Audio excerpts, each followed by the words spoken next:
In a dramatic day at Daytona, America was the theme, and William Byron avoids the final wreck to be in the right place, right time, and steal back-to-back Daytona 500 victories. Let's talk all about the 67th running of the Great American Race. What's going on, ladies and gentlemen? Welcome back to a brand new video here on the channel. In today's video, we are going to be recapping the 2025 Daytona 500. It happened last night as we're recording this. Unfortunately, I could not do the video last night. I would have loved to, but the race got over at 11 o'clock and I had to be up at 5 a.m. So it's just like, yeah. Not happening. Not happening, unfortunately. The boys got to sleep a little. Fortunately, I didn't have to. I could get right back to bed, so I went back to bed, woke up, watched Eric E-Step this morning as I ate my breakfast, and now we are here recording this video. This was a very fun Daytona 500. I gotta say, I mean, America was definitely the theme. I mean, as a Canadian, it probably wasn't I don't know how to say. I mean, I love America. I really do. There's points where I love America more than Canada, but that's a topic for another day. But yeah, so we started off the 500. At least when I turned on the TV, the first thing they showed was Air Force One landing at Daytona Beach Airport and doing its flyover. And regardless about how you feel about President Trump, I mean, it's pretty badass to see the President of the United States at a NASCAR race. That's probably one of the coolest things you'll ever see. I know we had Ronald Reagan there in the 84 when he went to the Firecracker 400 and Richard Petty got his 200 win. I'm pretty sure that was that. We had Bush there, I believe that was 04. And we had, this is the second time.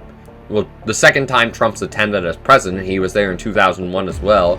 They said something about Richard Nixon being there at like Ontario or something like that way back in the day. I don't remember that. Jimmy Carter was at Atlanta back in the day when he was governor of Atlanta. So it's just cool to see the leader of the country come to support NASCAR. Like, that is awesome to see. And Captain America gave the command. It looked amazing there in pre-race. Why couldn't I go? I was supposed to go this year. Why? Oh, it's just a piss off. But anyway, let's get into the Daytona 500. It was a great race. You had the Beast giving some pace laps. It was all fun and great for about 8 laps, and then red flag. Where do I have a red flag? Red flag. It's raining. Red flag. It's raining. Oh my god, but yeah. Bring on the 3.5 hour rain delay. I think it ended up being 4 hours. It's just like, oh my god.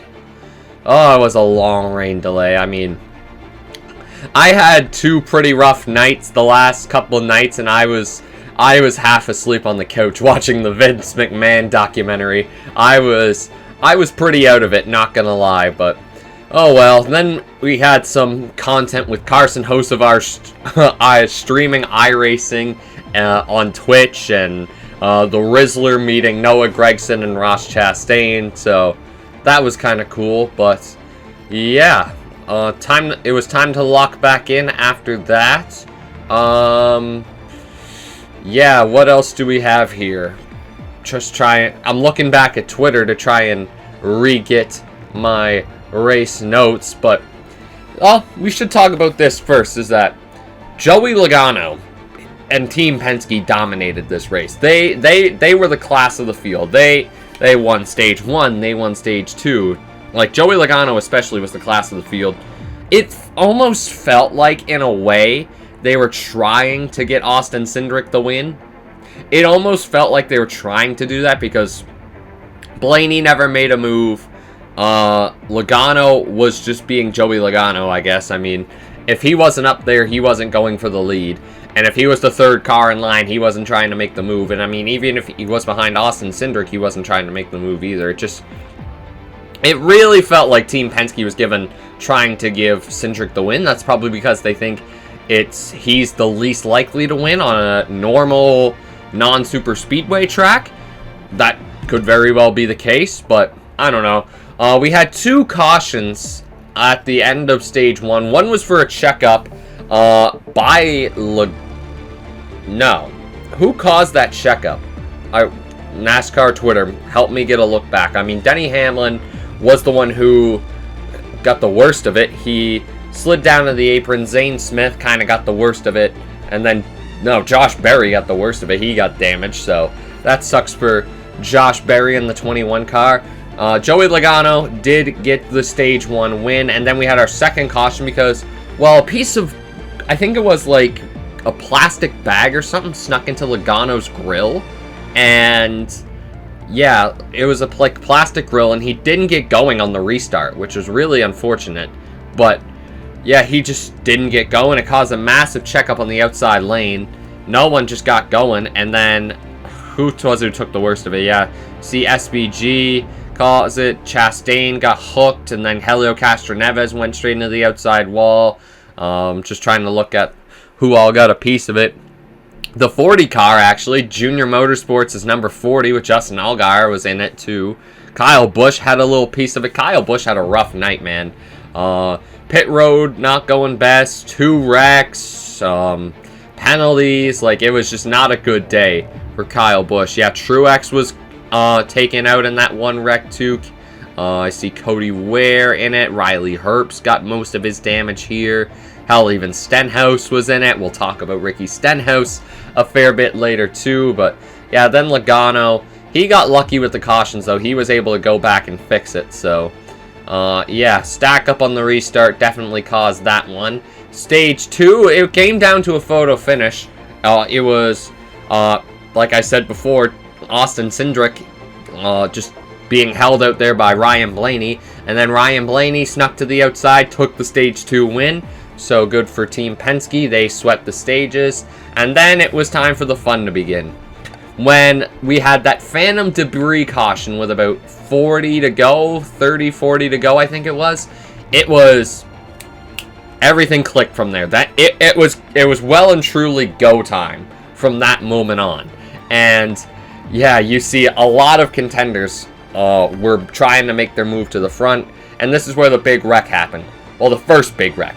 Ricky Stenhouse made a big block on Joey Logano, a very aggressive block. He made it look like he was going to go back up, so I don't blame Logano for trying to thread the needle, and then the 47 just cuts down in front of the nose of the 22, takes everybody out, and that is the first big one of the day. Ryan Blaney was involved, Noah Gragson, this took Joey Logano out of the race. I'm pretty sure it took Stenhouse out of the race too, but, well, pretty well at least, but Austin Dillon threaded the needle. Eric Jones threaded the needle. I'm trying to look back at who all was in the wreck. Chase Elliott, Cole Custer caught a piece of it. Brad Keselowski. Just a rough wreck all around there. And I mean, these things happen. It's Daytona. You know, it's just the 47 could have been a bit smarter there. Let's just be real. The 47 could have been a lot smarter from that perspective. But it is what it is. It happens, you know. Daytona's Daytona. Super Speedway Racing is Super Speedway Racing. And then we get to another really big one. Because, well, Denny Hamlin and Christopher Bell were leading the top lines. It was Toyota's dominating. And then up to the top, it was, well, how do I say this? Who pushed Christopher Bell? Was it Custer? Man, Cole Custer was on some menace shit. I ain't even gonna lie. Cole Custer, man, at the end of that race, he was a menace to society. But if it was Cole Custer who pushed him, like, damn. So, Bell gets hit, gets shoved into the wall at 190 miles an hour, and then comes down, hits Ryan Preece. Ryan Preece takes air. He's doing a wheelie for like 4 or 5 seconds. And then the car continues to barrel. It was Cole Custer that pushed Christopher Bell. Oh my god. But yeah, Preece goes up, tumbles over, and fortunately, it gets back on all fours. like all 4 wheels, just about, before it hits the outside wall. And that's the end of the day for the 60 car. That 60 car was toast after that. Brutal wreck for Ryan Preece, man. This guy cannot catch any luck here at Daytona. So thank God Ryan Preece was okay after that accident. And Christopher Bell walked away okay. He took a heavy lick, but man, poor luck there from Ryan Preece. And then we look back at the final lap. Riley Herbst, he pulled off some Lightning McQueen style moves. You'll see it in my live reaction video later today. I literally just went ka-chow when Ryan Preece got back from sliding in the infield. Cindric had the lead, and then Hamlin slid up to the outside. Actually, I should get back on the Preece wreck, but we'll do that later. Cole Custer made a move to the outside. I don't know what the 41 was thinking. Why? Okay. Why is the 41 trying to cut down on Denny Hamlin, who's on the inside and a lane below him? Like, what is he doing? I don't know what he's trying to do at that point, but that causes the big one, and William Byron is able to get away scot-free on the outside. William Byron goes back-to-back for the 2014 in the Daytona 500. Like, just rewatching this final lap back here, like William Byron was in 9th at the start of the last lap. Like, it's crazy to think. I still don't know what Cole Custer was thinking to this day. I mean, that was so stupid. Like, Cole Custer was a menace to society in those last 10 laps. I don't know what he was doing, but man, William Byron just got away scot-free. Holy crap.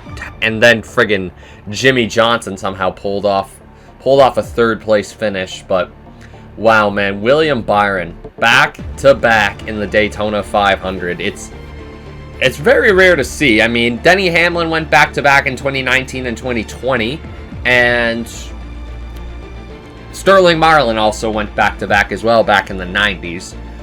If anybody did it before, it was probably Richard Petty, not Dale Earnhardt. Dale Earnhardt only won it once. What am I talking about? Dale Sr. probably won the the summer race a bunch of times, but yeah, I'm just trying to look back at who all was involved in this final lap crash. Yeah, Corey LaJoie definitely got a piece of it because he did not end up in 3rd. Shout out to Corey LaJoie, by the way. I think he drove a really great race. But let's see. Yeah, LaJoie got spun to the inside. Now my audio's going off. Briscoe avoided it. Gibbs, Bowman, Haley was in there. Cody, Haley, Ware. Yeah, and then it kind of cuts away there, but yeah, William Byron back to back in the Daytona 500. You know what's really funny is I literally looked at the betting odds for the 500 this yesterday morning before the race. I was sitting right here with my girlfriend, and I was just there like, you know what would be really cool is that it's been 20 years since Jeff Gordon last won the Daytona 500 in the 24 car, and Byron won it last year. So what if we have another back-to-back winner? You know, it could be written in the stars. And I had a 30% odds increase or whatever, so it's like, screw it. I'm going to use it on Byron, put a couple dollars on it, see what happens.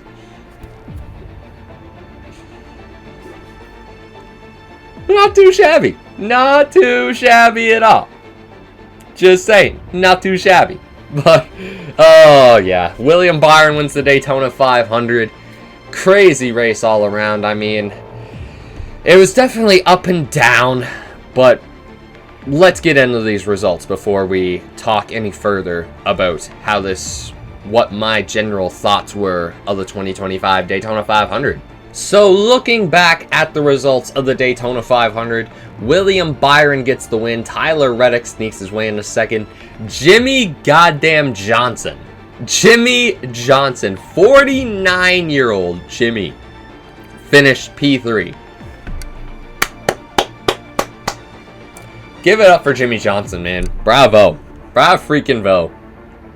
I mean, chances are his last race is probably going to be the Coca-Cola 600 later on this year, so good on Jimmy, man. Good on Jimmy. Chase Briscoe ended up in 4th, somehow saving my fantasy season for, well, my 500 fantasy for the rest of the season. John Hunter Nemechek ended up P5. That was my girlfriend's pick to win, actually, so shout out John Hunter.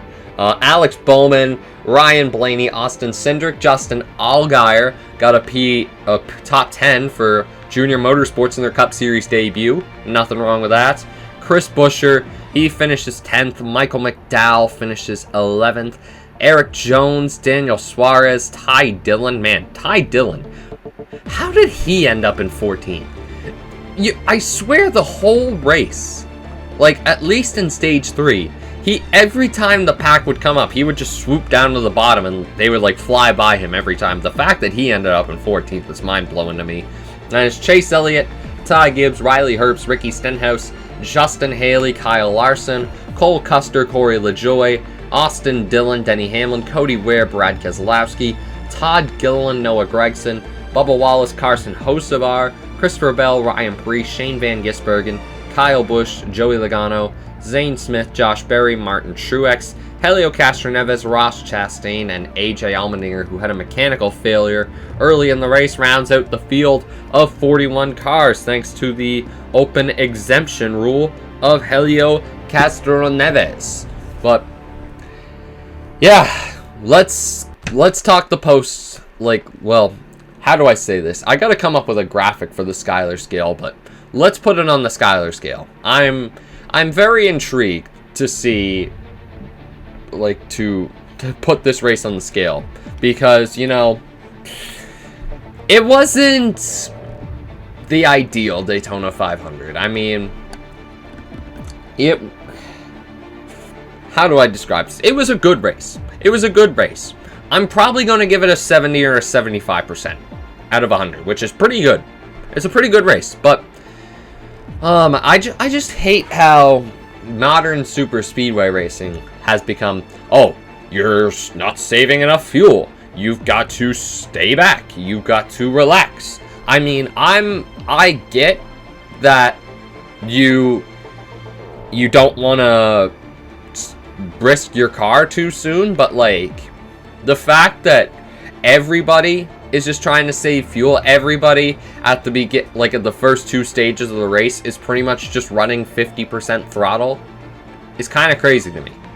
You know, but before the next gen car, super speedway racing always used to be who had the best track position, you know, who could set themselves up with the right pairing or the right team to get themselves in the front. Like those last few Daytona 500s, like 2019, 2016, even somewhat 2017 come to mind, but like Toyota really set themselves up for dominant finishes in those races. Like 2019 especially, that comes to mind because like Kyle Busch, Denny Hamlin, Eric Jones, those front 3 dominated the show. You kind of seen that with Team Penske tonight, but no one else could really touch Team Penske if they got up there. But there were points where they would fall back to the back and be like, oh, we need to save fuel.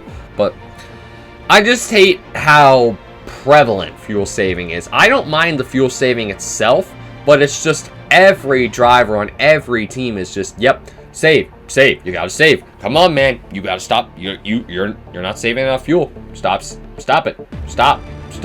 Get your foot off the gas. You gotta slack off. You have to save fuel. You. Enough close-ups of my finger. But to put the Daytona 500, the 2025, the 67th running of the Great American Race on the Skyler scale, I will say I'm going to give it a 70%. I enjoyed the race. I really did. I thought it was fun. And on to the next. Atlanta next week. The closest finish, the closest 3-wide finish in NASCAR history will be ran back next week. And if you want my pick for that, I'm going to say probably Daniel Suarez. I think Daniel Suarez might just go back to back. Maybe we have a rescript of 2024. I feel like it's going to be Daniel Suarez or one of the Penske cars, in my opinion. That's just my honest take.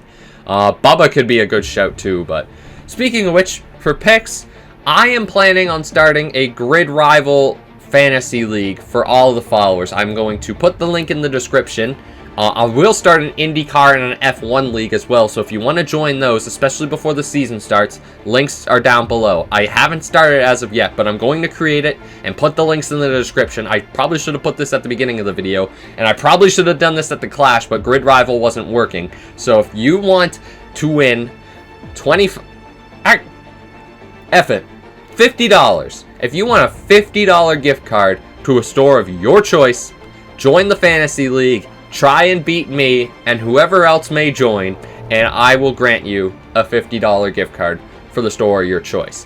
Just, if you win the league, like, make sure you DM me or something. Like, put your Instagram, or, like, DM me on IG or Twitter or something. Links for that are in the description down below, too. And then, just show me, like, the facts, give me the proof, and I'll DM you your gift card. I mean, we won't have to worry about this till November, but still. Yeah, guys, join the NASCAR Fantasy League, IndyCar, and F1. Links will be in the description down below. Guys, that is going to do it for this episode of the F1. Oh my god, F1. Oh my god. The NASCAR post-race review, episode 2 of the 2025 season. The Daytona 500 is in the books. Now, where were we going next? We're off to Atlanta next week, and then we got Coda, Phoenix, Vegas. It's the beginning of the season. Get your feels, get back into the groove of things. And we got Homestead. It's gonna be weird having Homestead in March. What else do we have? Homestead. Testing my schedule knowledge here now. I think it's Martinsville or Bristol after that. I don't know. Richmond only has one date now, and that's in the summer. But yeah, guys, that'll do it. And yeah, join the fantasy leagues, like the video, comment, share, subscribe, join the Twitch as well. Not gonna be streaming a lot on Twitch this week. Well, actually, I might now that I think of it, I might just do an Atlanta stream tonight and see what happens. But yeah, it's just a busy week with me and the lady, so just be patient. I will be streaming more. Just be patient. I'll see you guys Sunday night next week for Atlanta, though. Check out all the videos on the racing channel while you're here. And I'll see you guys next week. Take care, and peace!